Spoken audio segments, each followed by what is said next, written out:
আচ্ছা, চুরি করে আবার কেউ ভিক্টরি দেখায় কী করে আমাকে বলেন তো? চুরি করে লুটপাট করে নিয়ে যাচ্ছে, সেখানে 2 আঙ্গুল দিয়ে ভিক্টরি সাইন দেখায় কোন মুখে? আমাদের তো গণভবনে হাঁস, মুরগি, কবুতর, আমার খরগোশ থেকে শুরু করে মাছ টাছ যা যা ছিল সবই লুট করে নিয়ে গেছে। ঠিক আছে, একদিন নিয়ে ভালোভাবে খাক, গহনাগাটি সোনাদানা যা পেয়েছে। আমার শুধু না, ওখানে আমাদের যারা অফিসাররা ছিল বা নার্স ডাক্তার ছিল, তাদের সব প্রত্যেকের জিনিস তো লুট করেছে, সব কটা বাড়ি লুট করেছে। সব নিয়ে সেগুলি নিয়ে যদি তাদের ভাগ্য পরিবর্তন হয় খুব ভালো কথা, কোনো আফসোস নাই, সবই হারিয়েছে, হারানোর কিছু নেই। কারণ 32 নম্বর যেদিন আগুন দিয়ে পুড়িয়ে দিল, ওইটুকু স্মৃতি, যে বাড়ি থেকে আমার বাবা স্বাধীনতার ঘোষণা দিলেন বঙ্গবন্ধু শেখ মুজিব, যে বাড়িতে আমার মা, আমার 3 ভাই, ছোট্ট রাসেলকে হত্যা করলো, কামাল জামান প্রীতিপতিকে হত্যা করলো, আমার একমাত্র চাচা শেখ আবুল হাসেন তাও পঙ্গু, তাকে হত্যা করেছে। সেই বাড়িতে রক্তের দাগ, বুলেটের চিহ্ন।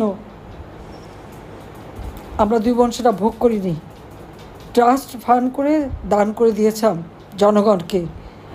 আজকে সুরেজিকে বলবো যে এইভাবে একটা দেশ চলতে পারে না। প্রত্যেককে নিজেরা গণহত্যা করে সমস্ত মামলা মোকদ্দমা আমার নেতাকর্মীদের বিরুদ্ধে, আমাদের বিরুদ্ধে। এখন সেনা অফিসারদেরও ছাড়েনি। সেনা আইন আছে, সেনা আইনে তাদের বিচার হোক। যদি তারা অপরাধ করে থাকে, তারা কিসের অপরাধ করেছে? সরকারের পক্ষ থেকে আর্মি ডিপ্লয় করা হয়েছে, সেনাবাহিনী প্রধান যেভাবে বলেছে তারা সেভাবে তাদের কার্যক্রম চালিয়েছে। তো তাদের কেন অপরাধী করবে? আজকে পুলিশ হত্যা শেষ করে দিয়েছে, আজকে পুলিশ বাহিনী তাদের বিরুদ্ধে মামলা, সিভিল প্রশাসন ধ্বংস করে দিয়েছে, তাদের বিরুদ্ধে মামলা, হামলা, তাদেরকে গ্রেপ্তার। প্রায় 3 জন প্রিন্সিপাল সেক্রেটারি, ক্যাবিনেট সেক্রেটারি সব জেলে, সব প্রত্যেকের বিরুদ্ধে মামলা। মানে একটা রাষ্ট্র পরিচালনার মানে জাতীয় সংসদ, জুডিশিয়ারি অর্থাৎ লেজিসলেটিভ, জুডিশিয়ারি, এক্সিকিউটিভ সবই ধ্বংস করে দিয়ে সব জায়গায় দলীয় লোক বসিয়ে বৈষম্যহীন সমাজ গড়েছে। যান প্রত্যেকটা ইউনিভার্সিটিতে জোর করে এক একটা শিক্ষকদের চাকরি থেকে বের করে দিয়েছে, পুলিশকে চাকরি থেকে বের করে দিয়েছে, চিফ জাস্টিস থেকে শুরু করে জজদের পর্যন্ত সেই হামলা করে অস্ত্র নিয়ে তাদেরকে পদ থেকে বাধ্যতা থেকে বিতাড়িত করে সব জায়গায় জামাতের লোক বসিয়ে দিয়েছে। বিএনপির যত হত্যা, লুটপাট, ওতে যেমন ব্যস্ত, আর জামাত সেখানে সব জায়গায় নিজেদের লোক বসিয়ে তারা ক্ষমতা ভোগ করছে। এইভাবে একটা স্বাধীন দেশ চলতে পারবে না।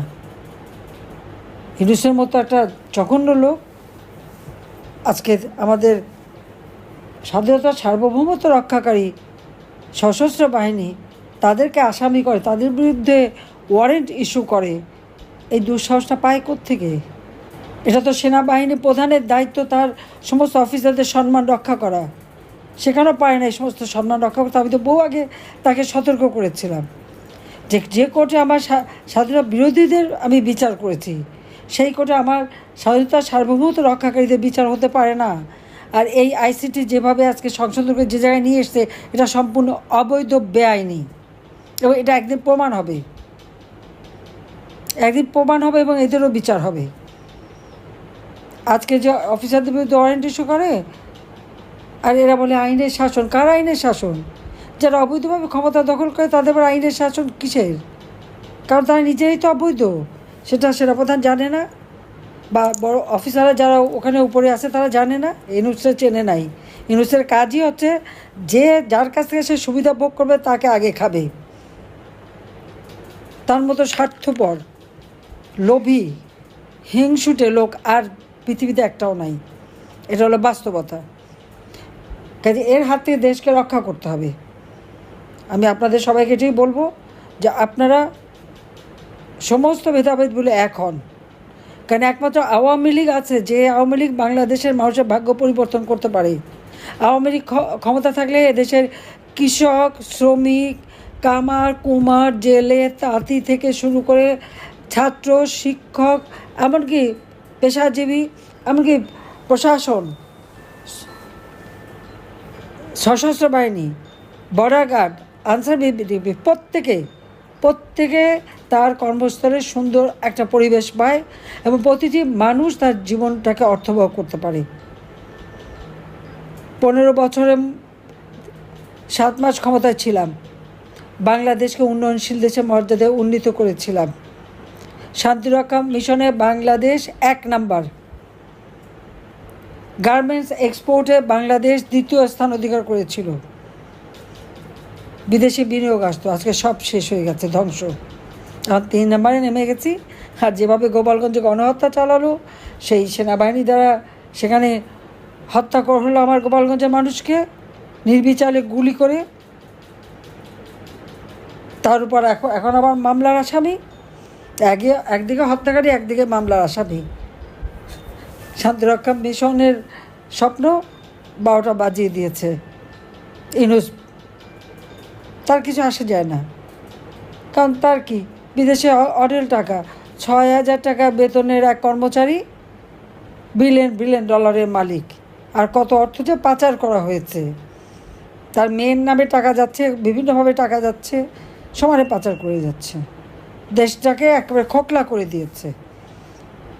ইন্ডাস্ট্রি বন্ধ, লক্ষ লক্ষ শ্রমিক বেকার। আজকে মেয়েরা ঘরে ফিরে যাচ্ছে অথবা নিজের দেহ বিক্রি করে চলছে। আওয়ামী লীগ থাকতে তো এই অবস্থা ছিল না।